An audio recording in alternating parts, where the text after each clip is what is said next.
ਸ਼੍ਰੀ ਨਾਨਕ ਪਦ ਪੰਕਜ ਬੰਦਨ, ਪੰਕਜ ਬੰਦਨ। ਸਿਮਰੋ ਅੰਗਦ ਦੁਖ ਨਿਕੰਦਨ। ਅਮਰਦਾਸ ਗੁਰ ਹਿਰਦੈ ਧਿਆਵੋ, ਗੁਰ ਹਿਰਦੈ ਧਿਆਵੋ। ਸ਼੍ਰੀ ਗੁਰੂ ਰਾਮਦਾਸ ਗੁਣ ਗਾਵੋ। ਸ਼੍ਰੀ ਅਰਜਨ ਬਿਘਨਨ ਕੇ ਨਾਸ਼ਕ, ਬਿਘਨਨ ਕੇ ਨਾਸ਼ਕ।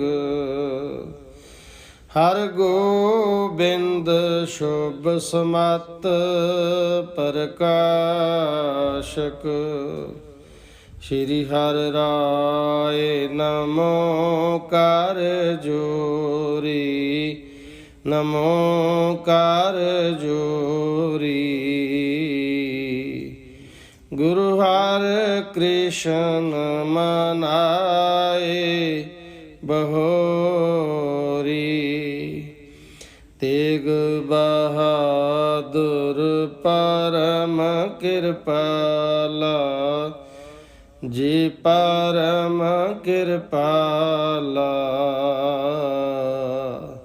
ਸ਼੍ਰੀ ਗੁਰੂ ਗੋਬਿੰਦ ਸਿੰਘ ਬਿਸਾਲਾ। ਤਰੋਂ ਤਰਾ ਪਰ ਪੁੰਨ ਪੁੰਨ ਸ਼ੀਸ਼ਾ, ਪੁੰਨ ਪੁੰਨ ਸ਼ੀਸ਼ਾ। ਬੰਦੋਂ ਬਾਰ ਬਾਰ ਜਗਤੀਸ਼ਾ। ਜਿਸ ਮਹਿ ਅੰਮ੍ਰਿਤ ਗਿਆਨ ਹੈ, ਮਾਨਕ ਭਗਤ ਵੈਰਾਗ। ਸ਼੍ਰੀ ਗੁਰੂ ਗ੍ਰੰਥ ਸਾਹਿਬ ਉਦਦ, ਬੰਦੋਂ ਕਰ ਅਨੁਰਾਗ। ਸ਼੍ਰੀ ਗੁਰੂ ਸ਼ਬਦ ਕਮਾਏ ਜਿਨ, ਜੀਤੇ ਪੰਚ ਵਿਕਾਰ। ਤਿਨ ਸੰਤਨ ਕਉ ਬੰਦਨਾ, ਸਿਰ ਚਰਨਨ ਪਰ ਧਾਰ। ਏਕ ਓੰਕਾਰਾ ਸਤਿਗੁਰੂ, ਤਹ ਪ੍ਰਸਾਦ ਸਚ ਹੋਏ। ਵਾਹਿਗੁਰੂ ਜੀ ਕੀ ਫਤਿਹ, ਵਿਘਨ ਵਿਨਾਸ਼ਨ ਸੋਏ। ਵਾਹਿਗੁਰੂ ਜੀ ਕੀ ਫਤਿਹ, ਵਿਘਨ ਵਿਨਾਸ਼ਨ ਸੋਏ। ਸਤਨਾਮ ਵਾਹਿਗੁਰੂ ਸਾਹਿਬ ਜੀ। ਦੋਹਰਾ ਸੁਨ ਦਿਜਬਰ ਸਭ ਬਚਨ ਕੋ, ਜੋਤਿ ਸ਼ਕੀਨ ਵਿਚਾਰ। ਸ਼ੁਭ ਨਛਤਰ ਸ਼ੁਭ ਕਾਲ ਮਹਿ, ਸ਼ੁਭ ਥਿਤ ਪੁਨ ਸ਼ੁਭ ਵਾਰ। ਸੁਨ ਦਿਜਬਰ ਸਭ ਬਚਨ ਕੋ।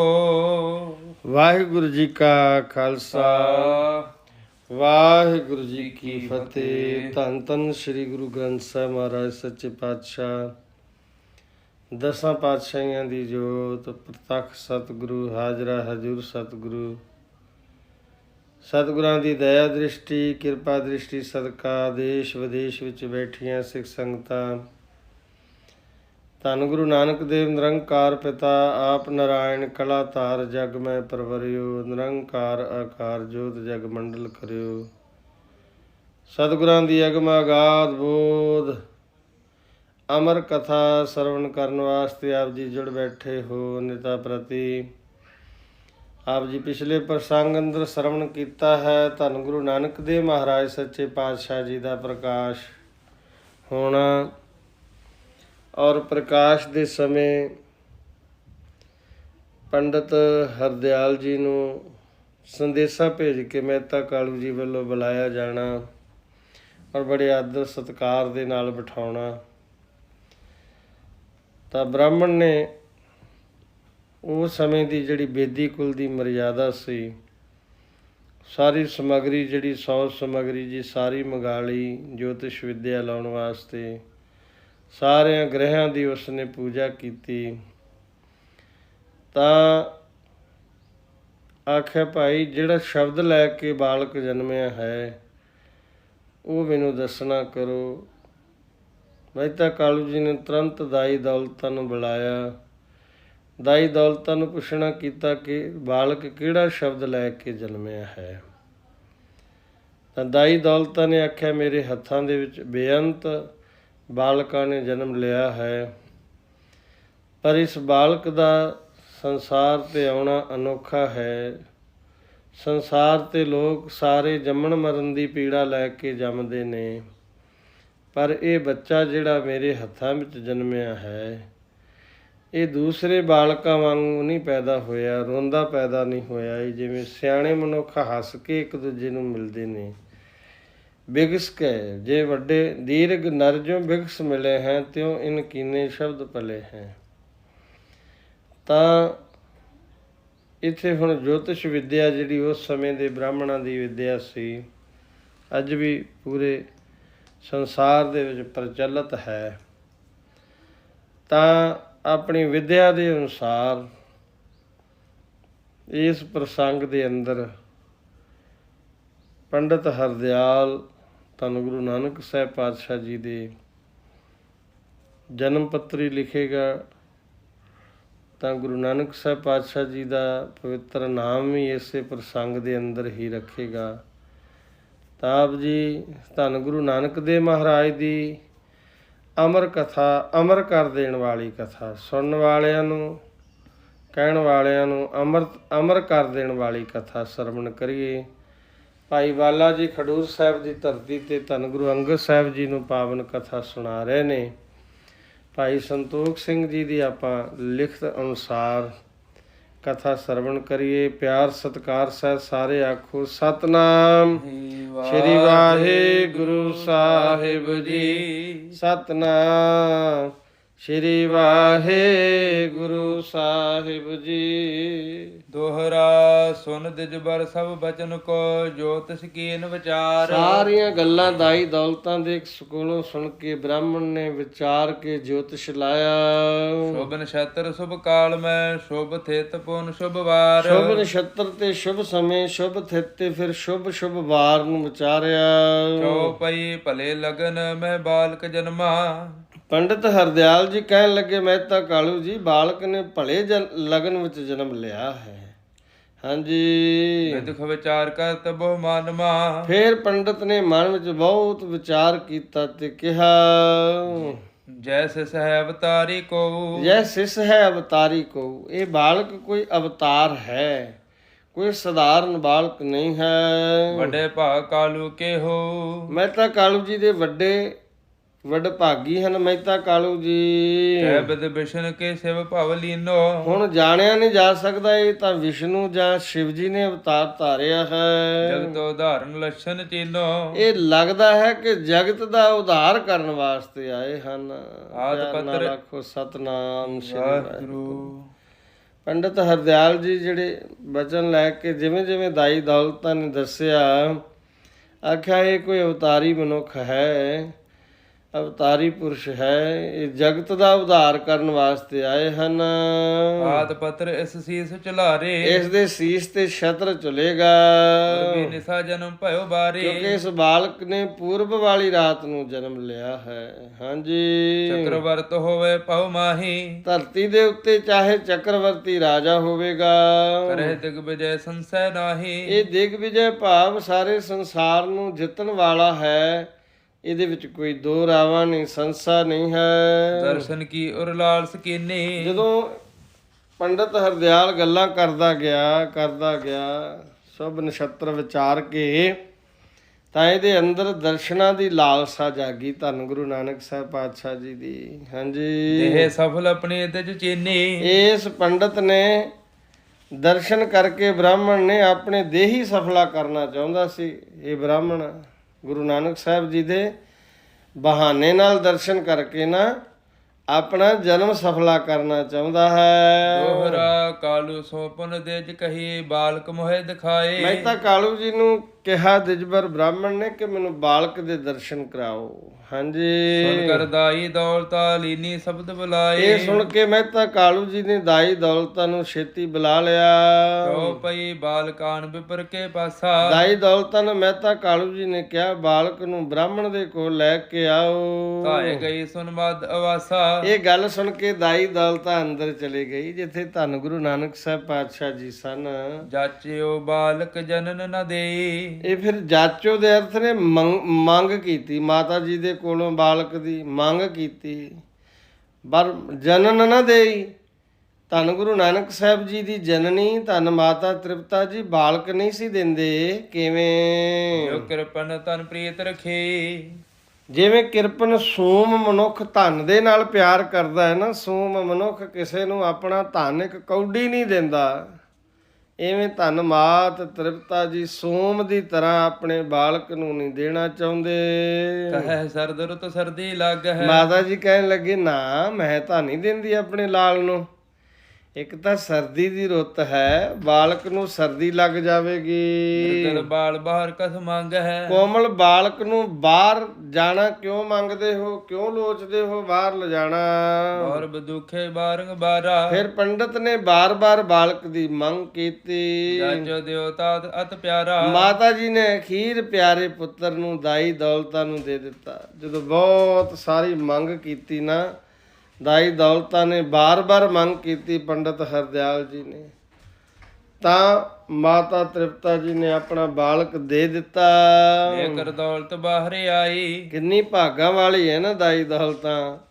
ਧੰਨ ਗੁਰੂ ਨਾਨਕ ਸਾਹਿਬ ਪਾਤਸ਼ਾਹ ਜੀ ਨੂੰ ਬਾਹਰ ਲੈ ਕੇ ਆਈ। ਆਨਨ ਆਨਨ ਜਾਤ ਸੁਹਾਈ। ਬਾਲਕ ਦੇ ਮੁਖ ਦੀ ਸ਼ੋਭਾ ਕਮਲ ਦੇ ਫੁੱਲ ਵਾਂਗ ਸੁਹਾ ਰਹੀ ਸੀ, ਬਿਆਨ ਨਹੀਂ ਕੀਤੀ ਜਾ ਸਕਦੀ। ਲਗ ਤਨ ਜੋਤ ਵਿਸਾਲ ਵਿਚਾਰ ਹੈ। ਅਤੇ ਛੋਟੇ ਸਰੀਰ ਤੇ ਲਗ ਦੇ ਅਰਥ ਨੇ ਛੋਟਾ, ਛੋਟੇ ਸਰੀਰ ਤੇ ਵਿਸ਼ਾਲ ਜੋਤ ਬਿਰਾਜ ਰਹੀ ਸੀ। ਸਰੀਰ ਛੋਟਾ ਸੀ ਪਰ ਜੋਤ ਵਿਸ਼ਾਲ ਸੀ, ਜੋਤ ਵੱਡੀ ਸੀ। ਹਾਂਜੀ, ਜੋ ਬਟ ਅਖੈ ਰੂਪ ਲਗ ਛੱਜ ਹੈ। ਜਿਉ ਬਟ ਅਖੈ ਰੂਪ ਲਗ ਛੱਜ, ਜਿਵੇਂ ਨਾ ਪੁੱਟੇ ਜਾਣ ਵਾਲਾ ਬੋੜ ਛੋਟਾ ਰੂਪ ਹੱਬਦਾ ਹੈ। ਪ੍ਰਾਗਰਾਜ ਇਲਾਹਾਬਾਦ ਤੀਰਥ ਤੇ ਇੱਕ ਬੋੜ ਦਾ ਦਰਖਤ ਹੈ, ਜਿਹਦਾ ਪ੍ਰਮਾਣ ਇੱਥੇ ਵਿੱਚ ਦਿੱਤਾ ਗਿਆ, ਜੋ ਛੋਟਾ ਜਿਹਾ ਹੈ। ਆਖਦੇ ਨੇ ਛੋਟੇ ਜਿਹੇ ਬੋੜ ਦੇ ਦਰਖਤ ਨੂੰ ਵੱਡੇ ਵੱਡੇ ਤੂਫਾਨ ਤੇ ਭੁਚਾਲ ਵੀ ਨਹੀਂ ਪੁੱਟ ਸਕੇ। ਹਾਂਜੀ, ਦੋਹਰਾ ਦਿਜਵਰਾਤ ਮਤਵਾਨ ਮਨ ਸਰਬ ਲਿੰਗ ਪਹਿਚਾਨ। ਬ੍ਰਾਹਮਣ ਬੜਾ ਬੁੱਧੀਮਾਨ ਸੀ, ਉਸਨੇ ਸਾਰੇ ਅੰਗਾਂ ਤੇ ਚਿੰਨ੍ਹਾਂ ਦੀ ਪਹਿਚਾਣ ਕੀਤੀ। ਹੇਰ ਤੋਰ ਹਰਖਤ ਸਰਸ ਠਾਂਡਾ ਭਇਓ ਸਜਾਨ। ਵੇਖ ਕੇ ਉਹ ਦਿਲ ਵਿੱਚ ਬੜਾ ਆਨੰਦਿਤ ਹੋਇਆ ਤੇ ਚਤਰ ਪੰਡਤ ਗੁਰੂ ਨਾਨਕ ਦੇਵ ਮਹਾਰਾਜ ਦੇ ਦੀਦਾਰ ਕਰਦਾ ਹੋਇਆ ਉੱਠ ਕੇ ਖਲੋ ਗਿਆ ਸਤਿਕਾਰ ਦੇ ਨਾਲ। ਚਉਪਈ ਪੁਲਕਿਓ ਪਰਮ ਪ੍ਰੇਮ ਹੈ ਮਨੁਆ। ਉਸ ਦਾ ਮਨ ਪਰਮ ਪ੍ਰੇਮ ਵਿੱਚ ਪਸੀਜ ਗਿਆ। ਬੰਧਨ ਕਰ ਜਾਣਿਓ ਨਿਜ ਧਨੁਆ। ਮੱਥਾ ਟੇਕ ਕੇ ਆਪਣੇ ਆਪ ਨੂੰ ਧਨ ਜਾਣਿਆ। ਇਸ ਬ੍ਰਾਹਮਣ ਨੇ, ਦਵਿਜ ਨੇ ਗੁਰੂ ਨਾਨਕ ਸਾਹਿਬ ਜੀ ਦੇ ਚਰਨਾਂ ਤੇ ਮੱਥਾ ਟੇਕਿਆ। ਪਿਆਰ ਨਾਲ ਆਖੋ ਸਤਨਾਮ ਸ੍ਰੀ ਵਾਹਿਗੁਰੂ।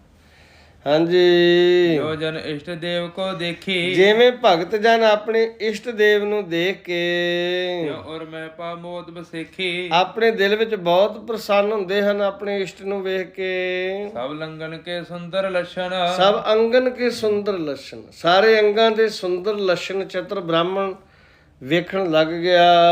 ਲਗਿਓ ਬਿਲੋਕਨ ਵਿਪਰ ਵਿਚਸ਼ਨ। ਇਹ ਬ੍ਰਾਹਮਣ ਵੇਖਣ ਲੱਗ ਪਿਆ ਸਾਰੇ ਸੁੰਦਰ ਅੰਗਾਂ ਦੇ ਲੱਛਣ। ਹਰਨ ਚਰਨ ਬਰ ਮਿਰਦਲ ਸੁਹਾਵੈ। ਕੀ ਵੇਖਦਾ? ਲਾਲ ਰੰਗ ਦੇ ਕੋਮਲ ਚਰਨ ਇੰਜ ਸ਼ੋਭਾ ਪਾ ਰਹੇ ਹਨ ਸੱਚੇ ਪਾਤਸ਼ਾਹ ਜੀ ਦੇ, ਜਿਮ ਦਲ ਕੋ ਕਨੰਦਨ ਦੁੱਤ ਪਾਵੈ। ਜਿਵੇਂ ਕਮਲ ਫੁੱਲਾਂ ਦੀਆਂ ਪੰਖੜੀਆਂ ਸ਼ੋਭ ਰਹੀਆਂ ਹੋਣ।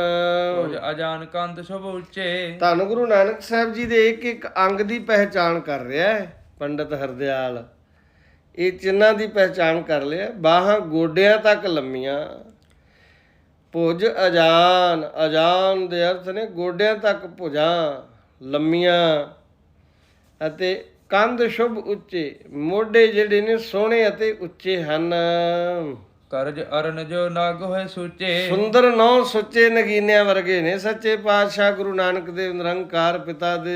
ਹਰ ਸ਼ਾਖਾ ਇੱਕ ਸਾਰ ਵਿਸਾਲਾ। ਹੱਥਾਂ ਦੀਆਂ ਉਂਗਲਾਂ ਇੱਕੋ ਜਿਹੀਆਂ ਲੰਮੀਆਂ ਹਨ। ਔਰ ਅਜੁੱਧ ਸ਼ੋਭਤ ਸਭ ਵਿਸ਼ਾਲਾ। ਛਾਤੀ ਚੌੜੀ ਸ਼ਬ ਸ਼ੋਭਾ ਪਾ ਰਹੀ ਹੈ ਸੱਚੇ ਪਾਤਸ਼ਾਹ ਜੀ ਦੀ। ਦਾਹਨ ਕਰਮੈ ਚਮਰ ਬਨਾਵਾ। ਸੱਜੇ ਹੱਥ ਵਿੱਚ ਸਤਿਗੁਰਾਂ ਦੇ ਚੌਰ ਸਾਹਿਬ ਦਾ ਨਿਸ਼ਾਨ ਹੈ ਸੱਜੇ ਹੱਥ ਦੇ ਵਿੱਚ। ਹਾਂਜੀ। ਛਤਰ ਬਾਵ ਮੈਂ ਰੁਚਰ ਸੁਹਾਵਾ। ਬਾਵ ਦੇ ਅਰਥ ਨੇ, ਬਾਮ ਦੇ ਅਰਥ ਨੇ ਖੱਬਾ ਹੱਥ। ਖੱਬੇ ਹੱਥ ਵਿਖੇ ਚਤਰ ਸੋਹਣਾ ਛਤਰ ਸੋਹਣਾ ਲੱਗ ਰਿਹਾ ਹੈ। ਸੱਜੇ ਹੱਥ ਵਿੱਚ ਮਹਾਰਾਜ ਦੇ ਚੌਰ ਦਾ ਨਿਸ਼ਾਨ ਹੈ। ਖੱਬੇ ਹੱਥ ਦੀ ਤਲੀ ਤੇ ਛਤਰ ਦਾ ਨਿਸ਼ਾਨ ਹੈ। ਕੋਮਲ ਗੋਲ ਕਪੋਲ ਸੁਹਾਵਾ ਸੁਹਾਵਨ। ਸਤਿਗੁਰਾਂ ਦੀ ਨਾ ਕੋਮਲ ਕੋਮਲ ਗੱਲਾਂ ਬੜੀਆਂ ਸੁੰਦਰ ਲੱਗ ਰਹੀਆਂ ਸਨ। ਅੰਤ ਨਾਸ਼ਕਾ ਮੋਦ ਬਡਾਵਨ। ਨਾਸਕਾਂ ਸਤਿਗੁਰਾਂ ਦੀਆਂ ਨੱਕ ਜਿਹੜੇ ਨੇ ਬੜੇ ਆਨੰਦ ਵਧਾਉਣ ਵਾਲੀਆਂ ਸਨ ਨਾਸਕਾਂ। ਅਰਦੰਗ ਚੰਦਰਕਾਰ ਨਿਲਾਰੰ। ਮੱਥਾ ਅੱਧੇ ਚੰਦਰਮਾ ਦੇ ਆਕਾਰ ਦਾ ਹੈ। ਹਾਂਜੀ। ਧਨ ਪ੍ਰਕੁੱਟੀ ਸੁਕੰਚ ਬਿਨ ਬਾਰੰ। ਪ੍ਰਕੁੱਟੀ ਦੇ ਅਰਥ ਨੇ ਪ੍ਰਵੱਟੇ। ਪ੍ਰਵੱਟੇ ਧਨੁਖ ਵਰਗੇ ਹਨ। ਤ੍ਰਿਕੁਟੀ ਬਿਨਾਂ ਵਾਲਾਂ ਤੋਂ ਹੈ। ਸੁਨ ਕਾਲੂ ਸੁਤ ਤੋਹੇ ਵਿਚਛਨ। ਬ੍ਰਾਹਮਣ ਕਹਿਣ ਲੱਗਾ ਮਹਿਤਾ ਕਾਲੂ ਜੀ ਤੁਹਾਡਾ ਪੁੱਤਰ ਅਤ ਸੁੰਦਰ ਹੈ। ਇਸਮੇ ਲਖਿਤ ਬਾਤ ਸੋ ਲਛਨ। ਇਹਦੇ ਵਿੱਚ 32 ਸ਼ੁਭ ਲੱਛਣ ਉਪਸਥਿਤ ਹਨ। 32 ਸ਼ੁਭ ਲੱਛਣ ਉਪਸਥਿਤ ਹਨ ਇਸ ਬੱਚੇ ਦੇ ਵਿੱਚ, ਤੇਰੇ ਪੁੱਤਰ ਦੇ ਵਿੱਚ। ਹਾਂਜੀ। ਕਰ ਤਰਵਾਹ ਉਰਦੇ ਆਈ। ਹੱਥ ਦੀ ਤਲੀ ਉੱਚੀ ਹੈ। ਹਾਂਜੀ। ਧਨ ਬੋ ਆਏ ਰਖੇ ਡਿਗ ਨਾ। ਪਿਆਰ ਨਾਲ ਆਖੋ ਸਤਨਾਮ ਸ਼੍ਰੀ ਵਾਹਿਗੁਰੂ। ਕਹਿਣ ਲੱਗੇ ਹੱਥ ਦੀ ਤਲੀ ਬੜੀ ਉੱਚੀ ਹੈ, ਧਨ ਬਹੁਤਾ ਆਏਗਾ ਪਰ ਕੋਲ ਨਹੀਂ ਰੱਖੇਗਾ। ਇੱਥੇ ਪ੍ਰਸੰਗ ਚੱਲਦੇ ਦੇ ਵਿੱਚ ਤੁਹਾਨੂੰ ਮੈਂ ਬੇਨਤੀ ਕਰ ਦਵਾਂ, ਅੱਗੇ ਜਾ ਕੇ ਪ੍ਰਸੰਗ ਆਏਗਾ ਕਿਉਂਕਿ ਦਾਸ ਨੇ ਸ੍ਰੀ ਗੁਰੂ ਨਾਨਕ ਪ੍ਰਕਾਸ਼ ਦੀ ਕਥਾ ਕਈ ਧਾਰਮਿਕ ਸਥਾਨਾਂ ਤੇ ਸੇਵਾ ਮਿਲੀ ਹੈ ਕਰਨ ਦਾ ਸਮਾਂ ਮਿਲਿਆ ਹੈ ਸੱਚੇ ਪਾਤਸ਼ਾਹ ਜੀ ਦੀ ਕਿਰਪਾ ਸਦਕਾ। ਜਦੋਂ ਸੁਲਤਾਨਪੁਰ ਲੋਧੀ ਦੀ ਧਰਤੀ ਤੇ ਸੱਚੇ ਪਾਤਸ਼ਾਹ ਮੋਦੀ ਖਾਨੇ ਦੀ ਕਾਰ ਕਰਦੇ ਸਨ ਨਾ, ਤਾਂ ਇੱਕ ਦਿਨ ਮਹਿਤਾ ਕਾਲੂ ਜੀ ਮਿਲਣ ਆਏ ਕਿ ਮੇਰੇ ਪੁੱਤਰ ਨੇ ਬਹੁਤ ਧਨ ਜੋੜ ਲਿਆ ਹੋਵੇਗਾ। ਤਾਂ ਮਹਾਰਾਜ ਸੱਚੇ ਪਾਤਸ਼ਾਹ ਜੀ ਨੂੰ ਪੁੱਛਿਆ ਧਨ ਕਿੰਨਾ ਕੁ ਜੋੜਿਆ, ਕਿੰਨਾ ਕੁ ਆਉਂਦਾ ਹੈ। ਇਹ ਗੁਰੂ ਨਾਨਕ ਸਾਹਿਬ ਜੀ ਨੇ ਕਿਹਾ ਸੀ, ਸੱਚੇ ਪਾਤਸ਼ਾਹ ਜੀ ਨੇ ਕਿਹਾ ਸੀ ਕਿ ਇਤ ਆਵਤ ਉਤ ਹੀ ਚਲ ਜਾਵਤ। ਇਸ ਹੱਥ ਤੇ ਧਨ ਆਉਂਦਾ ਹੈ ਤੇ ਦੂਸਰੇ ਹੱਥ ਰਾਹੀਂ ਚਲਾ ਜਾਂਦਾ ਹੈ। ਇਹ ਤੇ ਬ੍ਰਾਹਮਣ ਨੇ ਵਿਚਾਰ ਕਰਕੇ ਕਹਿ ਦਿੱਤਾ ਹੱਥ ਦੀ ਤਲੀ ਬਹੁਤ ਉੱਚੀ ਹੈ ਮਹਿਤਾ ਕਾਲੂ ਜੀ, ਧਨ ਬਹੁਤ ਆਵੇਗਾ, ਬਹੁਤ ਧਨ ਆਵੇਗਾ ਪਰ ਕੋਲ ਨਹੀਂ ਰੱਖੇਗਾ। ਬੜੇ ਸਮੁੰਦਰ ਕਮੈ ਬਹੁ ਸੋਧਾ। ਮੈਂ ਵਿਦਿਆ ਦਾ ਜੋਤਿਸ਼ ਦਾ ਸਮੁੰਦਰੀਕ ਗ੍ਰੰਥ ਬੜਾ ਸੋਚ ਵਿਚਾਰ ਕੇ ਪੜਿਆ ਹੈ। ਸ਼ੁਭ ਗੁਣ ਸਭ ਇਸ ਮੈਂ ਕਹਿ ਪ੍ਰੋਧਾ। ਪਿਆਰ ਨਾਲ ਆਖੋ ਸਤਨਾਮ ਸ਼੍ਰੀ ਵਾਹਿਗੁਰੂ। ਪ੍ਰੋਤ ਕਹਿਣ ਲੱਗਾ ਇਹ ਸਾਰੇ ਸ਼ੁਭ ਗੁਣਾਂ ਦਾ ਮਾਲਕ ਹੋਵੇਗਾ। ਮਹਿਮਾ ਅਮਿਤ ਮਨੇ ਮਹਿਮਾਨੀ। ਮਨ ਦੇ ਵਿੱਚ ਬਾਲਕ ਦੀ ਬਹੁਤ ਮਹਿਮਾ ਮੰਨੀ ਹੈ। ਹੈ ਅਵਤਾਰ ਸਤ ਚਿਤ ਜਾਨੀ। ਸਤ ਚਿਤ ਦਾ ਅਵਤਾਰ ਜਾਣਿਆ। ਹਾਂਜੀ। ਦੇਜ ਦਰਸਾਏ ਧਾਏ ਡਿਗ ਮਾਤਾ। ਇਸ ਨੂੰ ਸਤ ਚਿਤ ਦਾ ਅਵਤਾਰ ਜਾਣੋ। ਬ੍ਰਾਹਮਣ ਨੇ ਜਦ ਕੁਝ ਦੱਸਿਆ ਤਾਂ ਦਾਈ ਮਾਤਾ ਪਾਸ ਗਈ। ਦੀਨੋ ਜਾਏ ਸੁ ਸੁੰਦਰ ਤਾਤਾ। ਫਿਰ ਬਾਲਕ ਮਾਤਾ ਜੀ ਨੂੰ ਫੜਾ ਦਿੱਤਾ। ਚੌਪਈ ਨੰਦੀ ਮੋਖ ਸ਼ਰਾਧ ਕਰਵਾਇਓ। ਖੁਸ਼ੀਆਂ ਦੇ ਮੌਕੇ ਤੇ ਕਰਵਾਉਣ ਵਾਲਾ ਆਨੰਦ ਦੇ ਇੱਕ ਸਰਾਧ ਜਿਵੇਂ ਬ੍ਰਾਹਮਣ ਦੱਸਦੇ ਸਨ। ਹਾਂਜੀ। ਵੇਦਨ ਵੇਦ ਜੋ ਵਿਪਰ ਬਤਾਇਓ। ਵੇਦਾਂ ਦੀ ਵਿਧੀ ਅਨੁਸਾਰ ਕਰਵਾਇਆ ਗਿਆ। ਪਿਆਰ ਨਾਲ ਆਖੋ ਸਤਨਾਮ ਸ਼੍ਰੀ ਵਾਹਿਗੁਰੂ। ਵੇਦਾਂ ਦੀ ਵਿਧੀ ਦੇ ਅਨੁਸਾਰ ਉਹ ਸ਼ਰਾਧ ਕਰਾਇਆ ਗਿਆ। ਆਨੰਦਤ ਸ਼ਰਾਧ ਕਰਾਇਆ ਗਿਆ ਵੇਦਾਂ ਦੀ ਵਿਧੀ ਦੇ ਅਨੁਸਾਰ। ਕਾਲੂ ਕਹੇ ਨਾਮ ਸਿਸ ਰੱਖੋ। ਪਿਆਰ ਨਾਲ ਆਖੋ ਸਤਨਾਮ ਸ਼੍ਰੀ ਵਾਹਿਗੁਰੂ। ਮਹਿਤਾ ਕਾਲੂ ਜੀ ਕਹਿਣ ਲੱਗੇ ਹੁਣ ਨਾਮ ਰੱਖੋ ਇਸ ਦਾ ਬ੍ਰਾਹਮਣ ਜੀ। ਵਰਨ ਸੋਧ ਸ਼ੁੱਧ ਮੁਝ ਸੋ ਭਖੋ। ਅੱਖਰ ਸੋਧ ਕੇ ਚੰਗਾ ਜਾਂ ਮੈਨੂੰ ਨਾਂ ਦੱਸੋ। ਮਹਿਤਾ ਕਾਲੂ ਜੀ ਕਹਿਣ ਲੱਗੇ ਨੇ ਸੁਣ ਕਾਲੂ ਇਸ ਨਾਮ ਅਪਾਰਾ। ਬ੍ਰਾਹਮਣ ਕਹਿਣ ਲੱਗਾ ਮਹਿਤਾ ਕਾਲੂ ਜੀ ਸੁਣੋ ਇਸ ਬਾਲਕ ਦਾ ਅਪਾਰ ਨਾਮ। ਰੱਖੋ ਕਰ ਸੋਧ ਵਿਚਾਰਾ। ਮੈਂ ਸੋਧ ਕੇ ਵਿਚਾਰ ਕੇ ਰੱਖਾਂਗਾ। ਅਬਨਜ ਕੁਲ ਕੀ ਕੀਜੈ ਚਾਲੇ। ਹੁਣ ਜਿਹੜੀ ਤੁਹਾਡੀ ਬੇਦੀ ਕੁਲ ਦੀ ਰੀਤੀ ਹੈ ਨਾ ਉਸ ਅਨੁਸਾਰ ਕਾਰਜ ਕਰੋ। ਹਾਂਜੀ। ਜਾਚੇ ਤੇ ਭੇਜ ਨਾ ਖਾਲੀ। ਜਿਹੜਾ ਕੋਈ ਭਿਖਾਰੀ ਆਉਂਦਾ ਹੈ ਨਾ ਤੇਰੇ ਦਰ ਤੇ, ਲੋੜਵੰਦ ਆਉਂਦਾ ਹੈ, ਤੁਹਾਥੋਂ ਕੁਝ ਮੰਗਣ ਆਉਂਦਾ ਹੈ, ਉਸ ਨੂੰ ਖਾਲੀ ਨਾ ਮੋੜੀ, ਜੀ ਖੋਲ ਕੇ ਦਾਨ ਕਰੋ। ਦੋਹਰਾ ਇਹ ਬਿਦ ਕਹਿ ਤਿਜ ਬਰ ਗਇਓ, ਜੋ ਤਿਸ ਕਰਤ ਵਿਚਾਰ। ਇਸ ਤਰ੍ਹਾਂ ਕਹਿ ਕੇ ਬ੍ਰਾਹਮਣ ਆਪਣੀ ਜੋਤਿਸ਼ ਤੇ ਵਿਚਾਰ ਕਰਦਾ ਚਲਾ ਗਿਆ। ਦਰ ਪਰ ਤੋਰਨ ਸੁੰਦਰੰ ਬਾਦਤ ਹਰਖ ਅਪਾਰ। ਦਰਵਾਜ਼ੇ ਉੱਤੇ ਧਾਗੇ ਵਿੱਚ ਪੱਤੇ ਪਰੋ ਕੇ ਸਿਹਰੇ ਦੇ ਰੂਪ ਵਿੱਚ ਬੰਨ ਕੇ ਖੁਸ਼ੀਆਂ ਮਨਾਈਆਂ ਗਈਆਂ। ਚਉਪਈ ਆਵੇ ਦਰਬੋ ਜਾਚਕ ਜਚ ਹੈ। ਘਰ ਵਿੱਚ ਬਹੁਤ ਮੰਗਤੇ ਮੰਗਣ ਵਾਸਤੇ ਆ ਰਹੇ ਸਨ। ਕਾਲਨਪੁਰ ਕਲੀਵ ਸੋ ਜਾ ਨਚ ਹੈ। ਕਲੀਬ ਦੇ ਅਰਥ ਨੇ ਖੁਸਰੇ। ਕਹਿੰਦੇ ਖੁਸਰੇ ਜਿਹੜੇ ਨੇ ਤਾਲੀਆਂ ਵਜਾ ਕੇ ਨੱਚ ਰਹੇ ਸਨ। ਢੋਲਕ ਢਲਕਾ ਘੁੰਗਰੂ ਤਾਲੀ। ਢੋਲ ਟੱਲੀਆਂ ਘੁੰਗਰੂ ਵਸੇ ਤੇ ਕੰਸੀਆਂ ਵਜਾ ਰਹੇ ਸਨ। ਤਾਲ ਮਿਲਾਵੇ ਲੇਹ ਪਵਾਲੀ। ਤਾਲ ਮਿਲਾਉਂਦੇ ਸਨ ਤੇ ਭੁਆਂਟਣੀਆਂ ਲੈਂਦੇ ਸਨ, ਭਾਵ ਨੱਚ ਰਹੇ ਸਨ, ਨਿਰਤਕਾਰੀਆਂ ਕਰ ਰਹੇ ਸਨ ਖੁਸ਼ੀ ਦੇ ਵਿੱਚ। ਗਾਵੇ ਗੀਤ ਮਦਰ ਧੁਨ ਧਾਰੀ। ਮਿੱਠੀ ਆਵਾਜ਼ ਵਿੱਚ ਗੀਤ ਗਾਉਂਦੀਆਂ ਸਨ ਸਾਰੀਆਂ ਇਸਤਰੀਆਂ। ਇਹ ਸੁਹਾਤੀ ਸੁੰਦਰ ਗਾਰੀ। ਇਸਤਰੀਆਂ ਸੁਖਦਾਈ ਤੇ ਸੁੰਦਰ ਸਿੱਠਣੀਆਂ ਦੇ ਰਹੀਆਂ ਸਨ। ਗਾਰੀ ਦੇ ਅਰਥ ਨੇ ਅੱਜ ਤਰ੍ਹਾਂ ਦੀਆਂ ਗੰਦੀਆਂ ਗਾਲਾਂ ਨਹੀਂ ਸੀ ਕੱਢਦੀਆਂ, ਜਿਵੇਂ ਵਿਆਹਾਂ ਦੇ ਉੱਪਰ ਬਹੁਤ ਸਾਰੀਆਂ ਸਿੱਠਣੀਆਂ ਜਿਹੜੀਆਂ ਨੇ, ਬਹੁਤ ਕੁਝ ਊਟ ਪਟਾਂਗ ਬੋਲਿਆ ਜਾਂਦਾ ਹੈ। ਉਸ ਸਮੇਂ ਵਿੱਚ ਪ੍ਰਮਾਤਮਾ ਦੀ ਸਿਫਤ ਦੇ ਗੀਤ ਗਾਏ ਜਾ ਰਹੇ ਸਨ, ਸਿੱਠਣੀਆਂ ਦੇ ਰਹੀਆਂ ਸਨ। ਸਭੇ ਸਰੀਕਣ ਮਿਲ ਕਰ ਆਏ। ਸਾਰੀਆਂ ਬੇਦੀ ਕੁਲ ਦੀਆਂ ਸਰੀਕਣਾਂ ਮਿਲ ਕੇ ਆਈਆਂ। ਭੂਖਨ ਬਸਨ ਧਰੇ ਸ਼ਬ ਛਾਏ। ਸਾਰਿਆਂ ਨੇ ਸੁੰਦਰ ਗਹਿਣੇ ਕੱਪੜੇ ਪਾਏ ਹੋਏ ਸਨ, ਬੜੀਆਂ ਸੱਜ ਰਹੀਆਂ ਸਨ। ਗਜ ਗਾਮਨ ਕੈ ਖੰਜਨ ਨੈਣੀ। ਐ ਮਸਤ ਚਾਲ ਵਾਲੀਆਂ।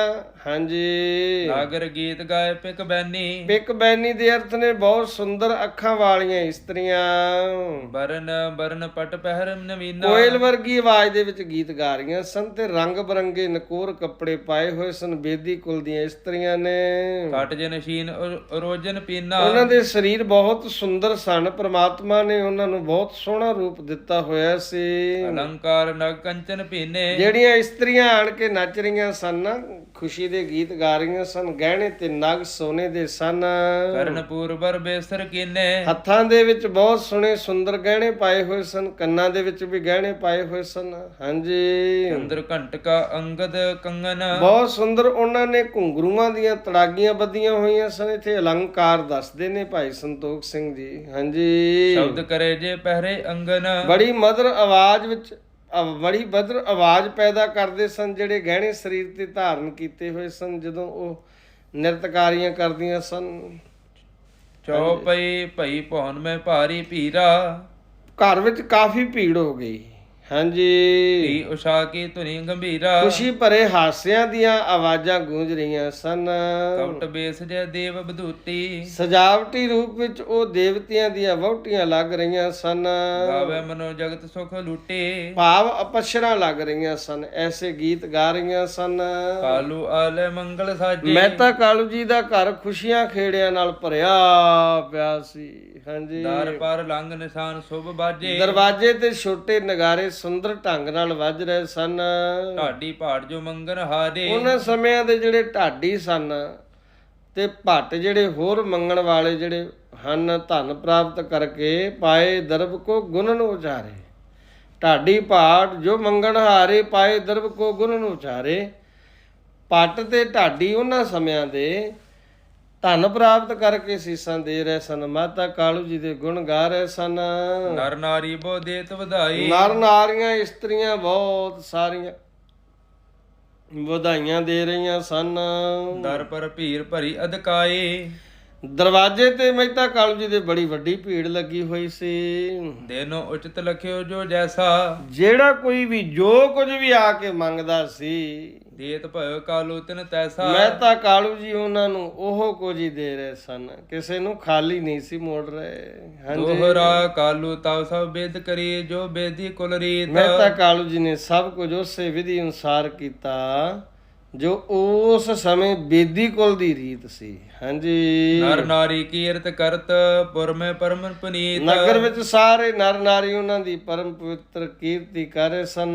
ਚੌਪਈ ਬਹੁਤ ਨਾੜ ਕੇ ਸੋਤ ਜਨ ਮਾਹੀ। ਸਾਰੇ ਕੀ ਕਹਿ ਰਹੇ ਸਨ ਕਿ ਵੱਡੇ ਵੱਡੇ ਧਨਾੜਾਂ ਦੇ ਅਮੀਰਾਂ ਦੇ ਘਰਾਂ ਵਿੱਚ ਪੁੱਤਰ ਪੈਦਾ ਹੋਏ ਹਨ, ਆਸ ਉਤ ਸਭ ਕੀ ਨੋ ਕਿਸ ਨਾਹੀ। ਪਰ ਅਜਿਹਾ ਵਿਲੱਖਣ ਉਤਸਵ ਕਿਸੇ ਨਹੀਂ ਕੀਤਾ ਜਿੰਨਾ ਮਹਿਤਾ ਕਾਲੂ ਜੀ ਨੇ ਕੀਤਾ ਹੈ। ਹਾਂਜੀ, ਕਹੈ ਪਰਸਪਰ ਮਿਲ ਨਰ ਨਾਰੀ, ਸਾਰੇ ਨਰ ਨਾਰੀ ਮਿਲ ਕੇ ਕਹਿ ਰਹੇ ਸਨ, ਜਨਮਿ ਸੁਤ ਕੋ ਕਰਮੋ ਜਾਰੀ। ਮਹਿਤਾ ਕਾਲੂ ਜੀ ਦੇ ਘਰ ਕਿਸੇ ਉਜਲੇ ਤੇ ਉੱਤਮ ਭਾਗਾਂ ਵਾਲੇ ਪੁੱਤਰ ਨੇ ਜਨਮ ਲਿਆ ਹੈ। ਅਸ਼ਟੀ ਕੀਨ ਭਲੇ ਕੁਲ ਚਾਲੀ, ਬਾਲਕ ਗੁਰੂ ਜੀ ਦੇ 6 ਦਿਨ ਹੋ ਗਏ ਤੇ ਛਟੀ ਦੀ ਰਸਮ ਜਿਹੜੀ ਬੇਦੀ ਕੁਲ ਵਿੱਚ ਕੀਤੀ ਜਾਂਦੀ ਸੀ ਉਹ ਮਨਾਈ ਗਈ। ਪਾਏ ਸੂਪ ਮੈਂ ਬਰਖਤ ਸਾਲੀ, ਛਟੀ ਦੀ ਰਸਮ ਮਨਾਈ ਤੇ ਭਲੀ ਕੁਲ ਚੱਲ ਪਈ, ਛੱਜ ਵਿੱਚ ਚਾਵਲ ਪਾ ਕੇ ਛੱਟੇ ਗਏ। ਹਾਂਜੀ, ਅਸ਼ਟ ਜੋਗਨੀ ਕੀਏ ਅਬ ਖੇਕਾ, 8 ਜੋਗਨੀਆਂ ਦੀ ਪੂਜਾ ਕੀਤੀ ਗਈ ਜਿਹੜੀ ਉਸ ਸਮੇਂ ਬੇਦੀ ਕੁਲ ਦੀ ਰੀਤ ਸੀ। ਹਾਂਜੀ, ਕੁਸਲ ਮੰਗ ਸੁਤ ਕੇਸਰ ਟੇਕਾ, ਪੁੱਤਰ ਦੀ ਕੁਸ਼ਲਤਾ ਵਾਸਤੇ ਮੱਥਾ ਟਿਕਾਇਆ ਗਿਆ। ਤਰੋਦਸ ਦਿਵਸੈ ਸੰਖਿਆ ਕੀਨੀ, ਫਿਰ 13 ਦਿਨਾਂ ਦੀ ਗਿਣਤੀ ਕੀਤੀ ਗਈ। 13 ਦਿਨ ਦੇ ਹੋਏ ਮੇਰੇ ਮਾਲਕ ਧੰਨ ਗੁਰੂ ਨਾਨਕ ਸਾਹਿਬ ਪਾਤਸ਼ਾਹ। ਆਜੋ ਦਿਜ ਕਾਲੂ ਸੁਧ ਦੇਨੇ, ਬ੍ਰਾਹਮਣ ਆਇਆ ਤੇ ਉਸਨੇ ਮਹਿਤਾ ਕਾਲੂ ਜੀ ਨੂੰ ਖਬਰ ਦਿੱਤੀ। ਸਿਸ ਕੋ ਨਾਨਕ ਨਾਮ ਧਰੀਜੈ, ਪਿਆਰ ਨਾਲ ਆਖੋ ਸਤਨਾਮ ਸ੍ਰੀ ਵਾਹਿਗੁਰੂ। ਆਖਿਆ ਸਿਸ ਕੋ ਨਾਨਕ ਨਾਮ ਧਰੀਜੈ, ਇਸ ਬਾਲਕ ਦਾ ਨਾਮ ਮੈਂ ਸੋਧ ਕੇ ਰੱਖਿਆ ਹੈ, ਨਾਨਕ ਰੱਖੋ ਨਾਮ ਇਸ ਦਾ। ਹਾਂਜੀ, ਇਸ ਕੀ ਸਰਬਰ ਕੋ ਨਾ ਇਸ ਜਨੀਜੈ, ਦੇ ਬਰਾਬਰ ਹੋਰ ਕੋਈ ਨਾਮ ਨ ਜਾਣੀਐ। ਚਉਪਈ ਪੰਡਿਤ ਕੈਸੋ ਪਵਾਇਓ ਚੋਲਾ, ਜਦ ਪੰਡਤ ਨੇ ਕਿਹਾ ਕਿ ਚੋਲਾ ਪਵਾਓ, ਹਾਂਜੀ, ਸਭ ਕਾਲੂ ਮੁਖ ਤੇ ਬਚ ਬੋਲਾ। ਫਿਰ ਮਹਿਤਾ ਕਾਲੂ ਜੀ ਨੇ ਮੁਖ ਤੋਂ ਕੁਝ ਬਚਨ ਕੀਤਾ। ਰਲ ਮਿਲ ਨਾਮ ਸੁ ਤੁਰਕਨ ਹਿੰਦੂ, ਆਖਿਆ ਇਹ ਜਿਹੜਾ ਤੁਸੀਂ ਨਾਨਕ ਨਾਮ ਰੱਖਿਆ ਹੈ ਨਾ, ਇਹ ਰਲਿਆ ਮਿਲਿਆ ਹਿੰਦੂਆਂ ਤੇ ਤੁਰਕਾਂ ਦਾ ਨਾਮ ਰੱਖ ਦਿੱਤਾ ਤੁਸੀਂ। ਹਾਂਜੀ, ਮੈਂ ਰਾਖਵ ਇਹ ਨਾਮ ਦੇ ਜਿੰਦੂ, ਬ੍ਰਾਹਮਣ ਜੀ, ਬ੍ਰਾਹਮਣ ਇਹ ਨਾਮ ਨਹੀਂ ਰੱਖਦੇ, ਇਹਨੂੰ ਚਾਹੇ ਹਿੰਦੂ ਰੱਖਦੇ ਨੇ ਚਾਹੇ ਤੁਰਕ ਰੱਖਦੇ ਹਨ। ਔਰ ਨਾਮ ਕੋ ਸੋਧ ਧਰੀਜੈ, ਤੁਸੀਂ ਇਸ ਤਰ੍ਹਾਂ ਕਰੋ ਦਵਿਜ ਜੀ, ਕੋਈ ਹੋਰ ਨਾਮ ਸੋਧ ਕੇ ਰੱਖੋ। ਹਾਂਜੀ, ਹਿਰਦੈ ਸੁਭਾਸ਼ੁਭ ਭੇਵ ਲਖੀਜੈ, ਇਸ ਦੇ ਵਿੱਚ ਚੰਗਾ ਮਾੜਾ ਵਿਚਾਰ ਲਵੋ। ਹਾਂਜੀ, ਜੋ ਖੱਤਰੀ ਕੇ ਕੁਲ ਭਲ ਲਾਗੈ, ਐਸਾ ਨਾਮ ਰੱਖੋ ਜਿਹੜਾ ਖੱਤਰੀ ਕੁਲ ਵਿੱਚ ਭਲਾ ਲੱਗੇ। ਭਾਗਾਂ ਵਾਲੇ ਪੰਡਤ ਜੀ, ਧਰੋ ਨਾਮ ਅਸ ਵਿਪਰ ਸੁਭਾਗੈ, ਸੁਭਾਗੇ ਭਾਗਾਂ ਵਾਲੇ ਪੰਡਤ ਜੀ, ਕੋਈ ਐਸਾ ਢੁਕਵਾਂ ਤੇ ਅਨੁਕੂਲ ਨਾਮ ਰੱਖੋ। ਦੋਹਰਾ ਪੂਰਬ ਰਾਖੇ ਨਾਮ ਜੇ, ਪਾਛ ਹਿੰਦੂ ਅਨ ਜੋਏ, ਹਿੰਦੂਆਂ ਵਿੱਚ ਜੋ ਪਹਿਲਾ ਨਾਮ ਰੱਖੇ ਜਾਂਦੇ ਸਨ। ਹਾਂਜੀ, ਸੋ ਤੁਮ ਹਿਰਦੈ ਵਿਚਾਰ ਕੇ ਕਹੋ ਨ ਤਰਕੈ ਕੋਏ, ਅਜਿਹਾ ਨਾਮ ਹਿਰਦੇ ਵਿੱਚ ਵਿਚਾਰ ਕੇ ਰੱਖੋ, ਤਰਕ ਤੋਂ ਬਗੈਰ ਕਹੋ। ਚਉਪਈ ਸੁਨਿਓ ਸ਼੍ਰੋਣ ਦੇਜ ਬਚਨ ਉਚਾਰਾ, ਇਹ ਗੱਲ ਸੁਣ ਕੇ ਬ੍ਰਾਹਮਣ ਨੇ ਬਚਨ ਕੀਤਾ, ਮਹਿਤਾ ਕਾਲੂ ਜੀ, ਜੈ ਤੁਮਰੋ ਸੁਤ ਵਾਡਾ ਅਵਤਾਰਾ, ਮੇਰੀ ਗੱਲ ਕੱਲਾਂ ਨਾਲ ਚੰਗੀ ਤਰ੍ਹਾਂ ਸੁਣੋ, ਇਹ ਤੁਹਾਡਾ ਪੁੱਤਰ ਬਹੁਤ ਵੱਡਾ ਅਵਤਾਰ ਹੈ। ਹਾਂਜੀ, ਰਾਮ ਕ੍ਰਿਸ਼ਨ ਅਵਤਾਰ ਜੋ ਹਰਖਾ, ਜਿਹੜੇ ਅਵਤਾਰ ਹੋਏ ਨੇ ਨਾ ਤ੍ਰੇਤੇ ਤੇ ਦੁਆਪਰ ਯੁੱਗ ਦੇ ਅਵਤਾਰ ਰਾਮ ਜੀ ਤੇ ਕ੍ਰਿਸ਼ਨ ਹਰੀ ਦੇ ਅਵਤਾਰ ਹਨ। ਪੂਜਿਤ ਹਿੰਦ ਨਾ ਮਾਨੇ ਤੁਰਕਾ, ਉਹਨਾਂ ਨੂੰ ਹਿੰਦੂ ਪੂਜਦੇ ਹਨ ਪਰ ਤੁਰਕ ਨਹੀਂ ਮੰਨਦੇ। ਹੈ ਰਾਮ ਜੀ ਤੇ ਕ੍ਰਿਸ਼ਨ ਜੀ ਅਵਤਾਰ ਨੇ ਹਰੀ ਦਾ, ਪਰ ਇੱਕ ਗੱਲ ਯਾਦ ਰੱਖੋ, ਉਹਨਾਂ ਨੂੰ ਕੇਵਲ ਤੇ ਕੇਵਲ ਹਿੰਦੂ ਪੂਜਦੇ ਨੇ ਪਰ ਤੁਰਕ ਨਹੀਂ ਮੰਨਦੇ। ਇਸ ਕੋ ਮਾਨਹਿਗੇ ਦੋ, ਪਿਆਰ ਨਾਲ ਆਖੋ ਸਤਨਾਮ ਸ੍ਰੀ ਵਾਹਿਗੁਰੂ, ਸਤਨਾਮ ਸ੍ਰੀ ਵਾਹਿਗੁਰੂ। ਆਖਿਆ ਇਸ ਬਾਲਕ ਨੂੰ ਹਿੰਦੂ ਤੇ ਮੁਸਲਮਾਨ ਦੋਵੇਂ ਪੂਜਣਗੇ। ਹਾਂਜੀ, ਹਿੰਦ ਤੁਰਕ ਸਿੱਖ ਹੋਏ ਹੋਏ ਸਭ ਕੋ, ਭਾਵ ਆਪਣਾ ਗੁਰੂ ਪੀਰ ਮੰਨਣਗੇ। ਹਿੰਦੂ ਤੁਰਕ ਸਾਰੇ ਇਸ ਲੋਕ ਇਸ ਦੇ ਸਿੱਖ ਸੇਵਕ ਹੋਣਗੇ। ਇਸ ਲੋਕ ਦੇ ਵਿੱਚ ਹਿੰਦੂ ਤੁਰਕ ਸਾਰੇ ਇਸ ਦੇ ਸੇਵਕ ਹੋਣਗੇ, ਦੋਨੋਂ ਇਸ ਨੂੰ ਮੰਨਣਗੇ। ਇਸਕੇ ਚਰਨ ਪੋਤ ਕੇ ਨਿਆਏ, ਇਹਦੇ ਚਰਨ ਨੇ ਨਾ ਜਿਹੜੇ, ਮਹਿਤਾ ਕਾਲੂ ਜੀ ਸੁਣੋ, ਉਹ ਜਹਾਜ਼ ਦੇ ਸਮਾਨ ਨੇ, ਜਹਾਜ਼ ਦੇ। ਹਾਂਜੀ, ਪਾਰ ਪਰੈ ਪਰਮਾਰਥ ਪਾਏ, ਉਹ ਪੰਡਤ ਹਰਦਿਆਲ ਕਹਿ ਰਿਹਾ ਹੈ ਕਿ ਜਿਹੜਾ ਮਨੁੱਖ ਵੀ ਇਹਨਾਂ ਦੇ ਚਰਨਾਂ ਨਾਲ ਲੱਗੇਗਾ ਉਹ ਭਵ ਸਾਗਰ ਤੋਂ ਤਰ ਜਾਵੇਗਾ ਤੇ ਮੁਕਤੀ ਪ੍ਰਾਪਤ ਕਰੇਗਾ। ਸੰਗਤ ਕਰੇ ਤਰੇ ਭਵ ਸਾਗਰ, ਜਿਹੜਾ ਇਹਨਾਂ ਦੀ ਸੰਗਤ ਕਰੇਗਾ ਉਹ ਭਵ ਸਾਗਰ ਤੋਂ ਪਾਰ ਹੋ ਜਾਵੇਗਾ, ਤਰ ਜਾਵੇਗਾ। ਸਕਲ ਜਗਤ ਮੈਂ ਹੋਏ ਉਜਾਗਰ, ਅਤੇ ਇਹਨਾਂ ਦੀ ਸੰਗਤ ਕਰਨ ਵਾਲੇ ਦਾ ਨਾਂ ਸਾਰੇ ਸੰਸਾਰ ਵਿੱਚ ਉਜਾਗਰ ਹੋਵੇਗਾ। ਬਹੁਤ ਨਰਨ ਕੋ ਕਰੇ ਉਧਾਰਾ, ਇਹ ਬਹੁਤ ਮਨੁੱਖਾਂ ਦਾ ਉਧਾਰ ਕਰਨਗੇ। ਨਾਮ ਭਗਤ ਦੇ ਦਾਨ ਉਧਾਰਾ, ਅਤੇ ਆਪਣੇ ਭਗਤਾਂ ਨੂੰ ਨਾਮ ਦਾਨ ਦੀ ਬਖਸ਼ਿਸ਼ ਬੜੀ ਉਦਾਰਤਾ ਨਾਲ ਕਰਨਗੇ। ਸਾਹਿਬ ਕਿਰਪਾ ਕਰਨ, ਸੱਚੇ ਪਾਤਸ਼ਾਹ ਸਮਾਂ ਆਗਿਆ ਨਹੀਂ ਦਿੰਦਾ। ਇਥੋਂ ਅੱਗੇ ਪ੍ਰਸੰਗ ਫਿਰ ਆਪਾਂ ਫਿਰ ਕੱਲ ਦੇ ਸਮੇਂ ਅੰਦਰ ਵਿਚਾਰਾਂਗੇ, ਜਿਵੇਂ ਮੇਰੇ ਮਾਲਕ ਨੇ ਕਿਰਪਾ ਕੀਤੀ। ਜਿਉਂ ਬੁਲਾਵੇ ਤਿਉ ਬੋਲੇ ਸੁਆਮੀ, ਕੁਦਰਤ ਕਵਣ ਹਮਾਰੀ, ਸਾਧ ਸੰਗ ਨਾਨਕ ਜਸ ਗਾਇਓ, ਜੋ ਪ੍ਰਭ ਕੀ ਅਤ ਪਿਆਰੀ। ਮਹਾਰਾਜ ਸੱਚੇ ਪਾਤਸ਼ਾਹ ਜੀ ਜਿਵੇਂ ਮੇਰੇ ਮਾਲਕ ਸਿਰ ਤੇ ਹੱਥ ਰੱਖ ਕੇ ਆਪਣੀ ਅਮਰ ਕਥਾ ਕਰਾਉਣਗੇ, ਇਹ ਅਗਲੇ ਸਮੇਂ ਅੰਦਰ ਸਮੇਂ ਦੇ ਨਾਲ ਵਿਚਾਰੀ ਜਾਵੇਗੀ। ਕਥਾ ਵਿਚਾਰ ਕਰਦਿਆਂ ਬੇਅੰਤ ਪ੍ਰਕਾਰ ਦੀਆਂ ਭੁੱਲਾਂ ਤਰੁੱਟੀਆਂ ਹੋਈਆਂ ਹੋਣਗੀਆਂ। ਗੁਰੂ ਨਾਨਕ ਗੁਰੂ ਰਾਮਦਾਸ ਪਾਤਸ਼ਾਹ ਦੇ ਦਰ ਦਾ ਅਧਨਾ ਜਿਹਾ ਸੇਵਾਦਾਰ ਜਾਣ ਕੇ ਬਖਸ਼ ਲੈਣੀਆਂ ਜੀ। ਜਿਹੜੇ ਬਚਨ ਤੁਹਾਨੂੰ ਚੰਗੇ ਲੱਗੇ ਨੇ, ਉਹ ਬਚਨ ਗੁਰੂ ਮਹਾਰਾਜ ਸੱਚੇ ਪਾਤਸ਼ਾਹ ਜੀ ਦੇ ਇਤਿਹਾਸ ਦੇ ਨੇ। ਜਿਹੜੇ ਕੁਝ ਕੁ ਬਚਨ ਤੁਹਾਨੂੰ ਚੰਗੇ ਨਾ ਲੱਗੇ ਹੋਣ, ਉਹ ਮੇਰੇ ਹੋ ਸਕਦੇ ਨੇ, ਮੇਰੇ ਆਪਣੇ ਕਹਿ ਹੋ ਸਕਦੇ ਨੇ। ਮੇਰੇ ਆਪਣੇ ਕਹਿ ਹੋਏ ਜਿਹੜੇ ਤੁਹਾਨੂੰ ਬਚਨ ਚੰਗੇ ਨਹੀਂ ਲੱਗੇ, ਮੈਂ ਉਹਨਾਂ ਦੀ ਤੁਹਾਡੇ ਕੋਲੋਂ ਮੁਆਫੀ ਮੰਗਦਾ ਹਾਂ। ਜਿਹੜੇ ਬਚਨ ਤੁਹਾਨੂੰ ਚੰਗੇ ਲੱਗੇ ਨੇ ਇਤਿਹਾਸ ਦੇ, ਉਹ ਗੁਰੂ ਸਾਹਿਬ ਦੇ ਇਤਿਹਾਸ ਦੇ ਨੇ, ਉਹਨਾਂ ਨੂੰ ਹਿਰਦੇ ਵਿੱਚ ਵਸਾਓ। ਇਹ ਅਮਰ ਕਥਾ ਅਮਰ ਕਰ ਦੇਣ ਵਾਲੀ ਹੈ। ਸਾਹਿਬ ਕਿਰਪਾ ਕਰਨ। ਸਾਰੀ ਸੰਗਤ ਦਾ ਧੰਨਵਾਦ। ਸੰਗਤ ਕਰੇ ਤਰੇ ਭਵ ਸਾਗਰ, ਸਕਲ ਜਗਤ ਮੈਂ ਹੋਏ ਉਜਾਗਰ। ਬਹੁਤ ਨਰਨ ਕੋ ਕਰੇ ਉਧਾਰਾ, ਨਾਮ ਭਗਤ ਦੇ ਦਾਨ ਉਦਾਰਾ। ਵਾਹਿਗੁਰੂ ਜੀ ਕਾ ਖਾਲਸਾ, ਵਾਹਿਗੁਰੂ ਜੀ ਕੀ